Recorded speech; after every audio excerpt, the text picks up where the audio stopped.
Morning, everybody. Let's see if we can get through this without any interruptions. So, today's comparison is I'm going to try to ask myself and see if I can answer and come up with an answer while I'm doing this on what does make the best EDC. As I've been going through a kick on traditional knives lately, you've seen from a lot of my reviews, have been trappers, stockmans, bullet knives, things like that.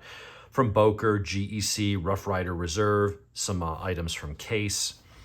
And I've just been on this sort of nostalgia kick on traditional knives. And I've kind of been neglecting my more, modern knives, whether they be the more expensive ones from like Lion Steel, Guardian Tactical, and I just grabbed a couple of them, just a sampling, to some of the cheaper ones out of China that are actually pretty damn good. And you get up and I'm like, all right, well, what knife will I carry today, kind of thing. And it's almost like accessorizing. Like if people that are into watches, right? You wear different watches, whether you're going jogging versus you're going to a business meeting. I'm kind of just the same way with knives and stuff. Like, oh, what knife do I want to carry today? And so I'm trying to figure out, what is the best knife? And you can say, well, there really is no best knife. It's whatever you like. Yeah, okay, fair enough. Or it could be whatever one is best suited to the particular task. Well, for an EDC, I don't know what my task might be. I might be opening Amazon boxes and packages and cutting zip ties and basic stuff like that, or whittling or whatever. Or maybe I have to use it as a weapon of some sort, And I've been really enjoying my traditional knives. But one thing that I have felt a little let down on them is it doesn't matter if we're talking about, well, actually in this case, this has been one of the better ones, surprisingly, that, granted I paid half price for it. I paid $35, but this is normally like a $62 Chinese-made Rough Rider Reserve with D2 steel.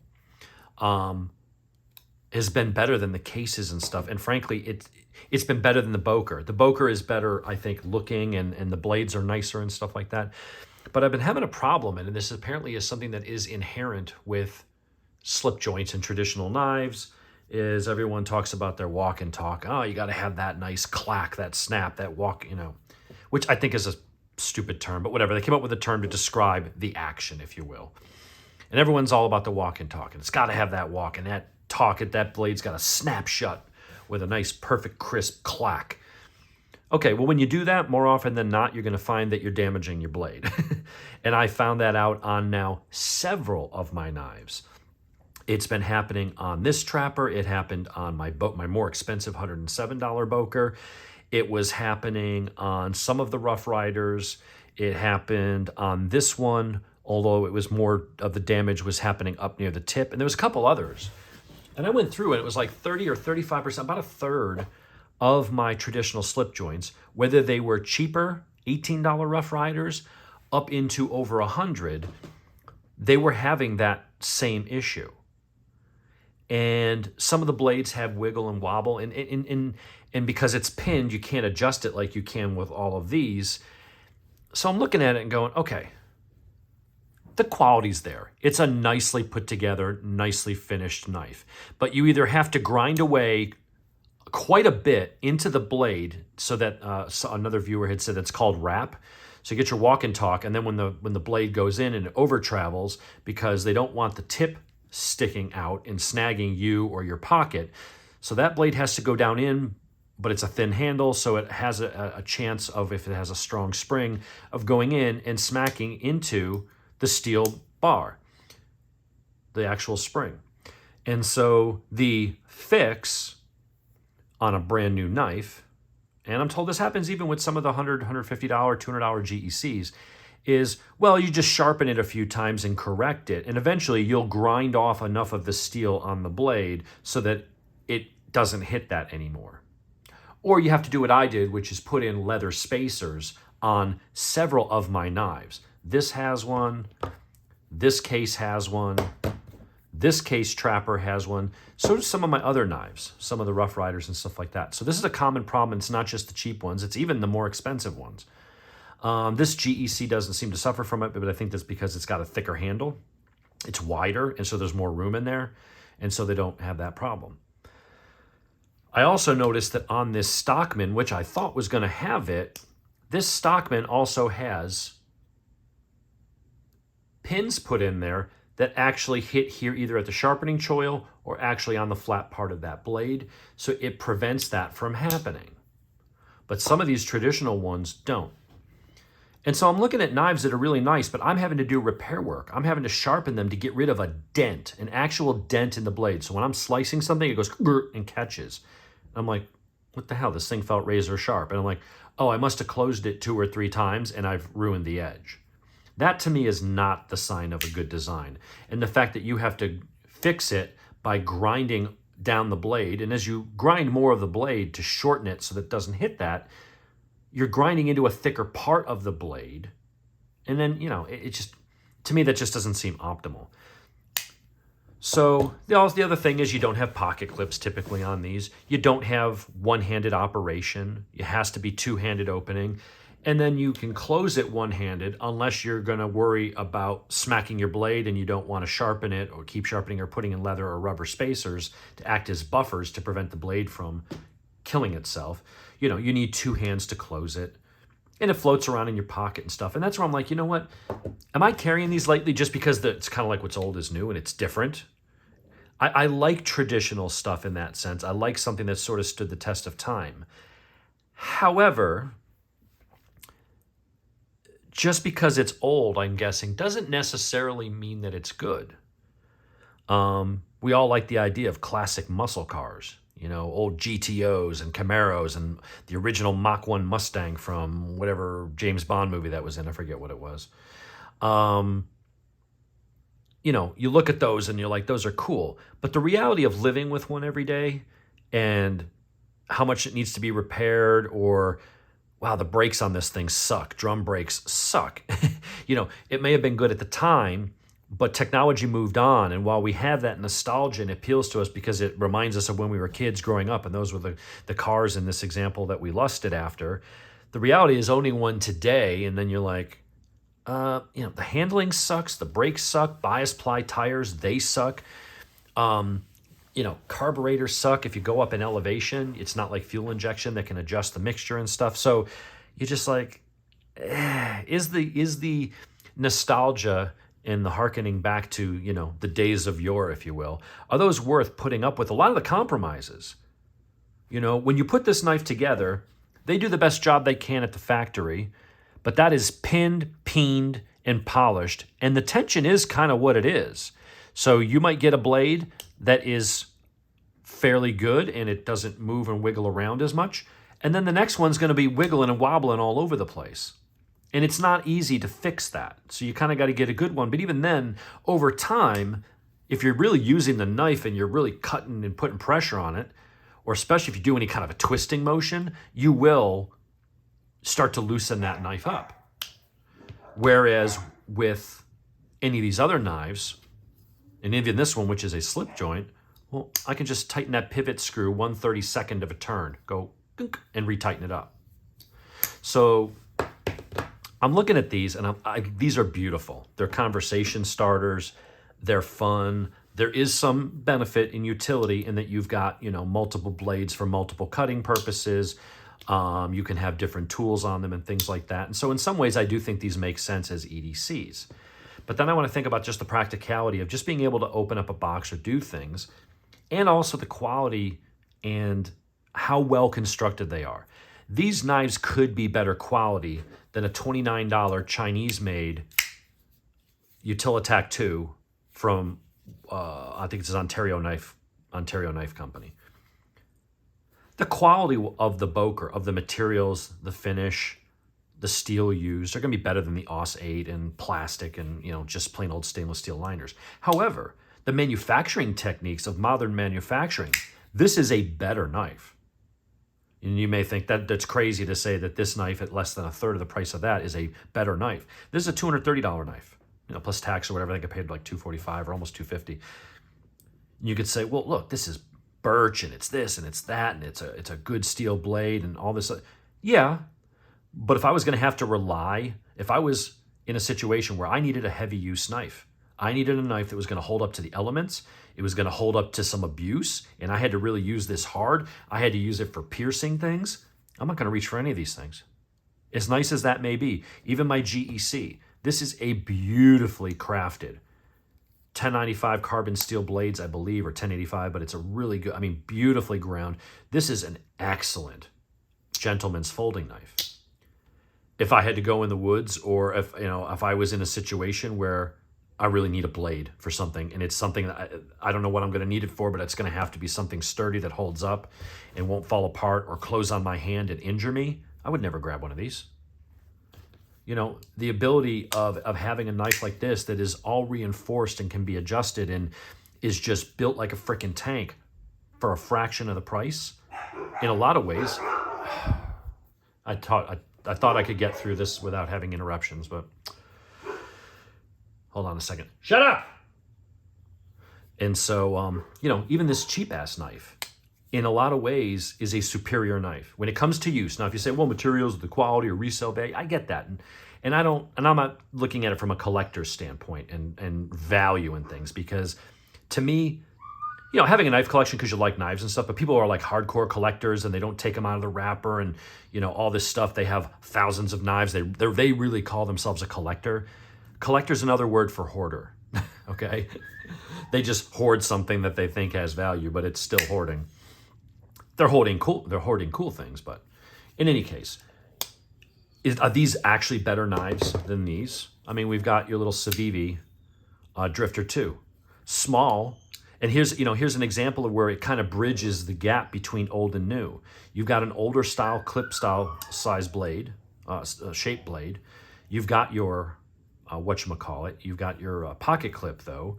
You've got modern materials, carbon fiber, things like that, but it's also a flipper. And this is very handy. There are times when you want and need to open a knife one-handed, okay? You want it to be clipped in your pocket so you can just grab it, flick it open, use it, cut it, whatever you're doing. Maybe you're trying to hold something and cut and do whatever, and you're still holding it, cut it, slip it back in your pocket. I can't do that with any of these.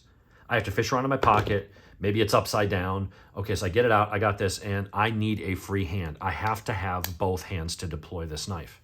If I had to use it for something piercing, I've got to be really careful because these are all wicked sharp blades now that I've tweaked them and got them tuned up. But if I were to stab into something and that blade were to close, you're talking about severing. You could easily go down to the bone, sever any tendons, nerves. You could injure yourself with a knife like this. You've got your other modern knives. You got your Guardian Tactical OTF. You can say, oh, it's tactical. It doesn't. You know what? That is LMAX steel. That is like an Uber, knife steel in today's world. You've got your pocket clip. You've got rapid deployment, use, cut, whatever, boom, back in your pocket. Even this, $50 Artisan. Top flipper, thumb stud. I think what kind of blade is that? This is also made in China. I forget what steel it is. It's basically their equivalent. It's a powder steel of their own configuration.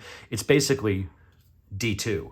But even here, so let's take this. This is a $50 knife, and let's go with the nicer one of these. Let's go with the Boker. Now the Boker's got some etching. It's got beautiful bone handle. It's got that inlay and stuff like that. But when you look at the knife itself, you have G10. You have bearings. You have machined titanium. When you look at the grinds, I know you can say, well, these are hand ground. That's done on a CNC machine. Yeah, this makes it cheaper, and it does make it better in a lot of ways. You can get a really precise. All of these Chinese knives that I got, this is a razor blade. That is wicked sharp. This was okay with a big dent in the middle because at the store, people were like, oh, checking the knife out and then put it back on the shelf. And every time they do that, they damage the blade on the $107 knife. And I've had to regrind it and then put in leather spacers to protect it. $50 knife, no need for that. Better grinds, no wobble, no wiggle. I mean, lock up, there is nothing. That feels like a fixed blade. And yet, one-handed closing, throw it back in my pocket. Rapid deployment, everything. If you want to step up in quality, you got your MKMs. So this is a little bit more, I'm not going to say traditional, but it's not OTF and all that kind of stuff and crazy materials, but it is, micarta, titanium. Again, ball bearing pivot. Or that one might be bronze phosphor washers. I don't know. I think that's bronze phosphor washers. But beautiful, slick. Again, $230 knife. M390 steel, pocket clip, titanium. It's a great knife. But again, that convenience of a modern style, these modern manufacturing, there are no gaps. The fit and finish, every edge is perfect. When you look at, now the Bokers are better, but when you look at like the cases, okay, look at the top edge of that. So these knives are probably like stamped and really rough, and then they'll polish these areas. But when you get into there, that edge is starting to get polished because it's been rubbing and opening, closing against that steel spring. But when you look at, see how there's like there's roughness in there. There's roughness inside. A lot of these modern knives being less handmade and more made by machines, they're coming out beautifully. I mean, there is nothing on here that is not polished, precise. That is a, whatchamacallit, that's a slip joint, but notice in there is a stop pin. They know about, walk and talk on this, it's awesome. But they don't want that blade slamming into that, so they put a stop pin in. And so maybe that's where some of these knives could be a little better in that, because it does bug me to spend anywhere from $65 to over $100 and have to go in and fix the edge, go in and have to put in spacers and things to keep it from doing that, from damaging itself. And they say, well, you could just let the blade down easy. But then again, I need two hands. I already need two hands to open it, but I might be cutting something and I want to just like roll this against my hand or against my pant leg and let it snap shut, which I should be able to do. I should be allowed to let the blades, snap shut like it's supposed to without doing damage to it. To me, that seems like a poor, well, don't let it close on its own. All right, well, that makes it a little less convenient. So I think as much as I like these knives, I certainly take these out and play with them more. I'll sit there and just admire the craftsmanship and things like that. And I think, this is stuff like my grandfather and his father before him would carry. And it's kind of cool to carry something like that stood the test of time. But at the same time, then I look at it and say, you know what? Time has moved on. Another $50 Civivi. This one, I forget what this one's called. I think the Riffle. This is a better knife. It's better put together. It's better executed. Ball bearings, no play, no wiggle up or down or anything. Micarta handles, nice pocket clip, lightweight, strong, rickage sharp out of the box. I mean, that's just a beautiful, beautiful blade for slicing. And I look at this and I'm like, as much as I like the nostalgia, so I guess this is what it comes down to. I'm lately preferring these aesthetically. I'm preferring the notion and the idea of these. But when I think about how actually useful they are and what the usage is like on a daily basis, we'll put this in the middle because it's sort of the hybrid between the two. The one-handed opening, the more, you might think tactical or purpose-built, knives and stuff like that. But even something like this, it's just, to me, I think that's a more useful knife. I think the newer styles, the newer technology, and I find myself having these discussions like with people like with cars where they're like, you're not a real man unless you got a manual transmission. And I understand why some people, it appeals to them. But at the same time, a manual transmission is like the rotary phone of the transmission world.